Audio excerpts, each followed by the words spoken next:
So we have ourselves here a normal match with switching off. Let's take a look at the teams here. We have Quagsire, Azurill, and Shelgon on the blue team, Noctowl, Pidgeotto, and Pikachu for red. Azurill always makes me think of Bible Thumps. He's always so sad, but when he comes out, he's so happy. It's such a contradiction.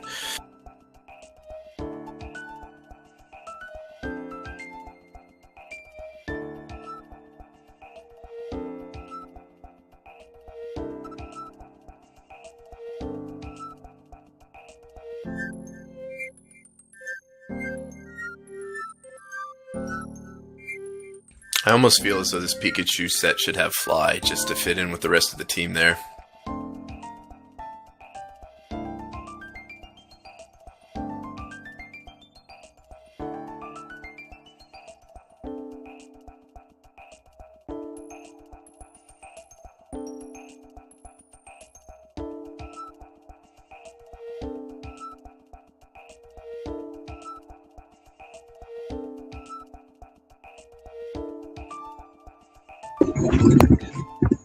Hello, I believe my other commentator is here.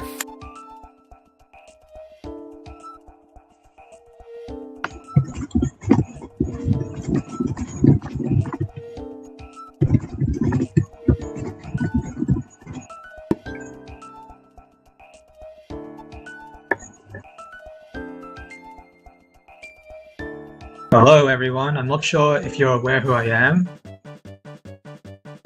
Why don't you introduce yourself then?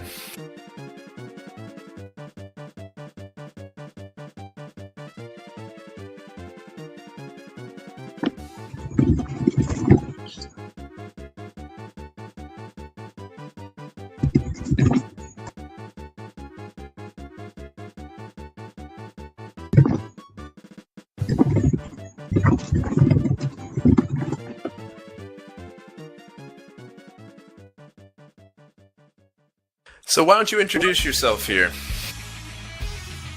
I'm sure many people in chat are aware of who you are, but they don't know what you sound like.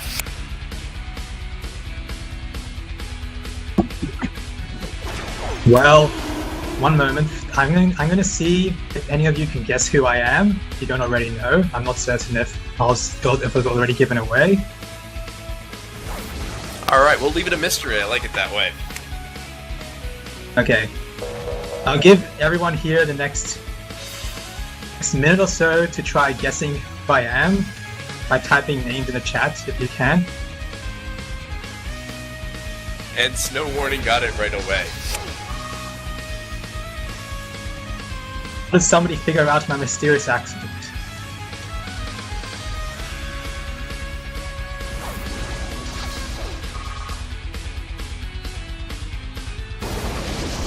Not who you're thinking of. I'm serious. It is definitely not who Snow Warning thinks it is. Ryan's platonic friend. Just don't tell Lord Helix. Yes. In any case, we should probably get to commentating this battle. So here we have Quagsire diving against Noctowl. It does a small chunk of damage, about 1/4 health. Meanwhile, Noctowl looks like gonna just start trying to use an extra sensory instead of an air slash. Interesting choice by red team there. 10% flinch instead of 50% flinch, and also weaker base power. Interesting to say the least.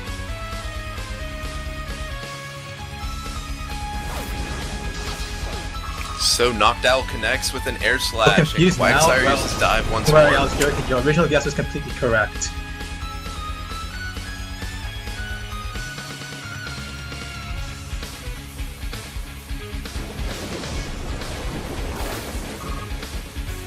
And there's a dive from Quagsire. Noctowl will hold on.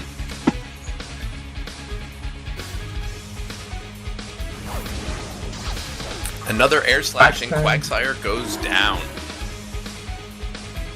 Blue team looks like they're gonna send out Azurill from after this.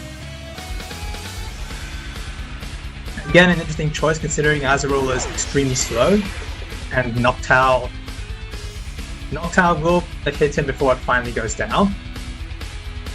Yeah, Noctowl will be able to get in an Air Slash, and they might be able to get a flinch.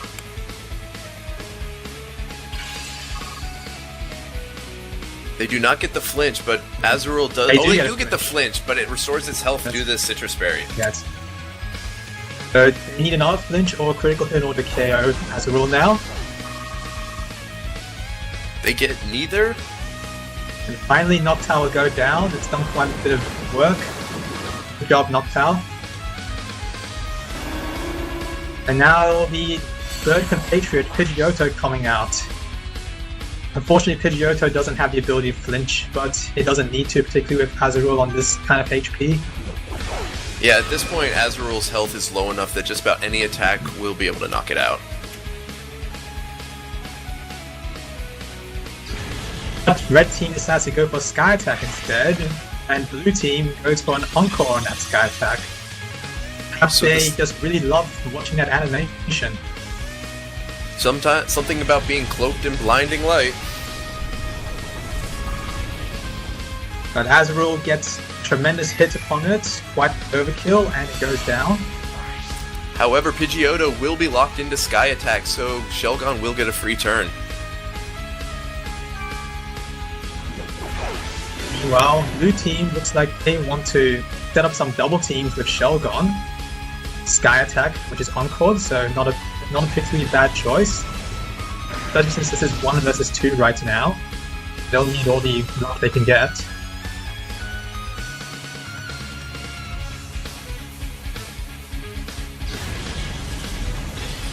Pidgeotto uses Sky Attack again. The double team did not pay off for Shelgon. It's 2 double teams now. We'll see if Pidgeotto will keep using Sky Attack after being Encored, then perhaps Shelgon will just keep on getting more double teams. Blue Team will hope that they get that hacks and keep on making Pidgeotto miss. So now that's +3 to evasion. What is the accuracy of Sky Attack? It's 90% normally, but with +3 evasion that makes it 45%, factoring in the percent evasion, the boost to make it 50% accuracy of what it is normally. Therefore, 50% of 90% is there for 45%.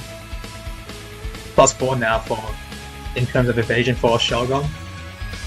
And that Encore is still on Pidgeotto, so it must continue to use Sky Attack. Looks like Shelgon won't get to +6, it seems like, since Blue Team just switched off 14. We satisfy at +5, and Encore also runs out right now. So those double teams are paying off, and they are getting the misses from Pidgeotto.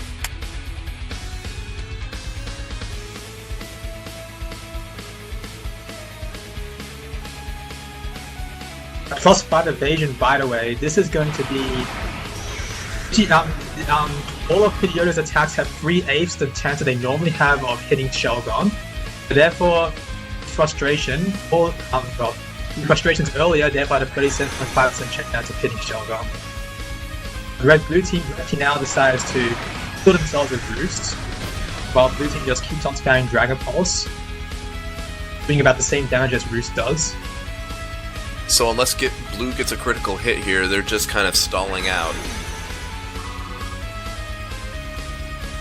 They'll either try to waste all the Dragon Pulse PP and hope they don't get critted in all that time. We'll see if that pays off. Do you think it's wiser here to try to heal up or to just attack into Shelgon? I'd have just attacked personally before putting a frustration in. So Pidgeotto will go down and Pikachu will come out for the red team. However, Shelgon has all those double teams set up. Yes. Red Team's Pikachu doesn't really have any particularly effective moves on Shelgon. The most powerful will be Meteor Mash, which still probably won't 2-hit KO it. They use Extreme Speed and still misses. So those double teams continue to pay off for the blue side, and Pikachu barely holds on.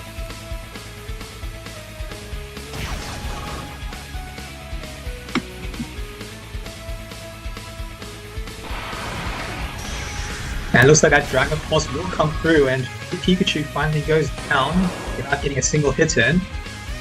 But those Dolphins have played off quite handsomely for Blue, and they end up winning this match. Well done to them.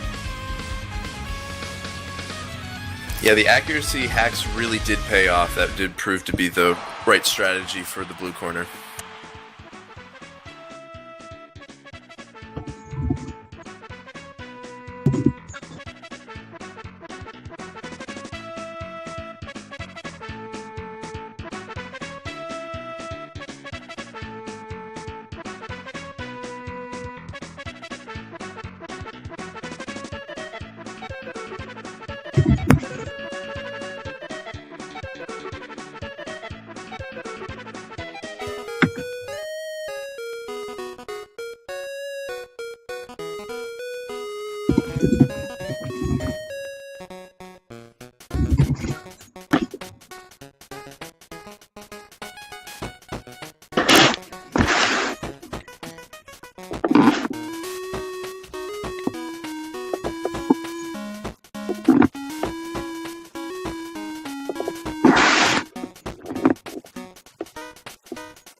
I do believe you said you are 8 earlier today. Is that an alternate fact or something?